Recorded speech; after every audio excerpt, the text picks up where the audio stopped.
You went to Taiwan for the first time for that year teaching English. Then you came back to Canada. I'm obviously somewhere along the line you went back. How did that happen? When did you end up going Yeah, back? so you know what I remember? I remember like I felt special, my ego felt special. Like I just had this experience and none of my friends understand it. And I just lived somewhere insane for the last like 10, 11 months that something so different from any of you. And I'm special, but they're just looking at me like, no, you're the same Cole that we know.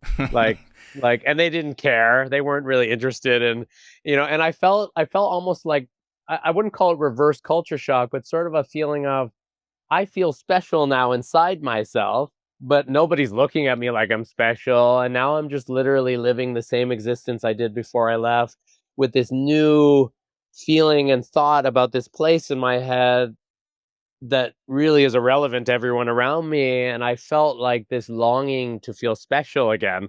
And I think after that year, I kind of realized, oh, maybe I didn't need to move back. Maybe I should have stayed longer in Taiwan.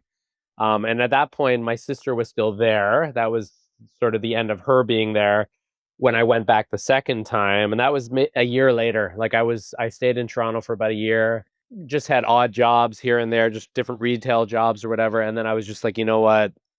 I think I need to go back to Taiwan again. And then about a year later, which I guess puts us to about, I don't know, the end of 2000 maybe, I went back to Taiwan, and that was, I guess, my second round of Taiwan. And is that when you ended up staying longer, or did you have some back and forth again after that? No, I think I don't know if it was maybe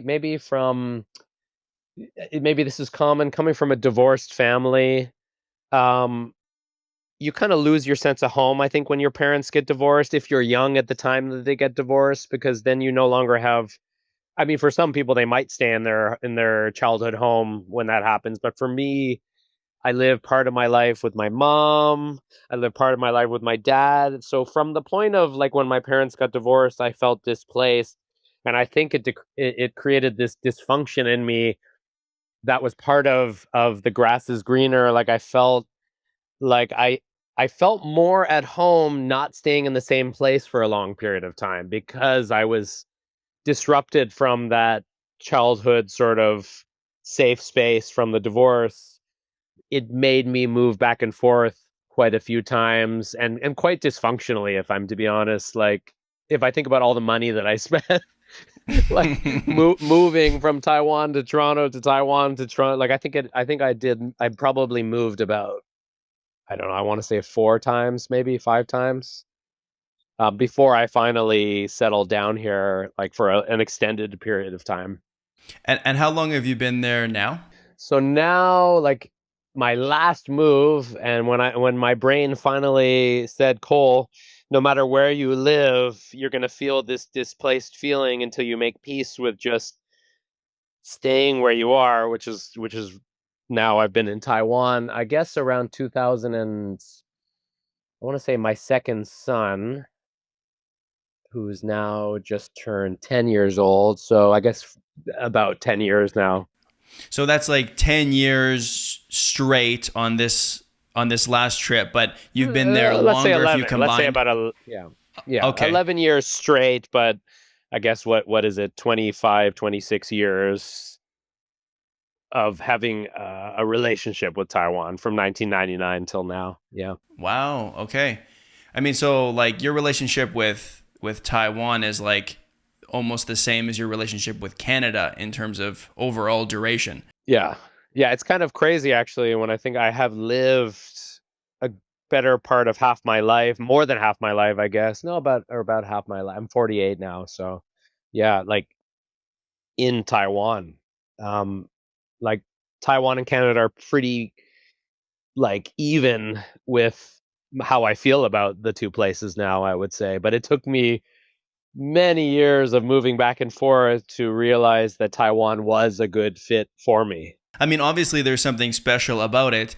If you were feeling this feeling of displacement or not feeling like you belong and you wanted to move and get some novelty, I mean, you could have gone to Calgary right? Like, that would have been easier probably. So there must have been something about Taiwan that was like unique to keep you going for the 26 years, even if you were going back and forth. Like, what was the thing that drew you there, or kept you there? Maybe is a better way of asking that. I would say the thread that kept me there is my wife, whom I met my second near the end of my second round of being in Taiwan. Like when I went back and then I came back again the second time, I met my wife and we dated for a few months. And I was living in Taichung. She was living in Kaohsiung, where we live now, because she's basically from Kaohsiung.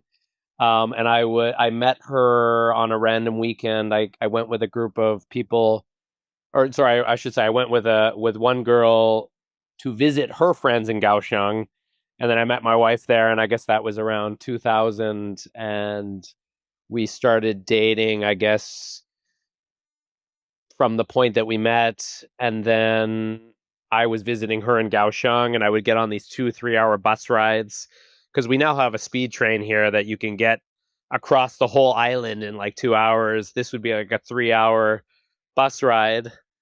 And actually, to paint you a picture of the bus, which I think is so special, when I first came to Taiwan, they had the old classic Nintendo games with a joystick on the back of all the seats of Oh these wow, buses. that's So cool. you could play Super Mario Brothers while you were, traveling for 2 or 3 hours, because this was also again before the smartphone where you could occupy yourself with a smartphone.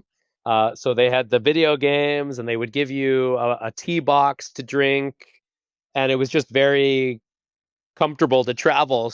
I would travel for 3 hours, and then I think after about it was really quick. I think nowadays this would be considered a quick romance, but after dating maybe for about 2 months, and I might be getting the time wrong, but around 2 months, her and I moved in together. Like we were living together after about 2 months. And she moved, or I get confused now. I don't know. Did I move to her first? Yeah, she moved to me first in Taichung and lived with me for about, I don't know, just for a few months. And then I got bored, as Cole always got bored with where he lived. And I moved to Kaohsiung to live with her in Kaohsiung, and we got bored. And I moved her across the world to Toronto, and she lived with me in Toronto for a while. Hmm. And then we moved back to Taiwan. Like you get, not only did the madness happen by myself, but then my partner, my girlfriend, who's now my wife, was now moving with me wherever I wanted to move. And I guess she was young and free, and so moving for her, I guess, was an adventure as well. So it was kind of exciting, I guess, for her as well, moving. And so she was part of that madness of the moving back and forth for several years, including after we had our first son. We moved from Taiwan back to Toronto, back to Taiwan. And then it wasn't until the second son that I became a much more stable, you've got two kids, Cole. You can't, and now they're going to be going to school. You can't keep moving back and forth. While your kids are young, before school, it's doable.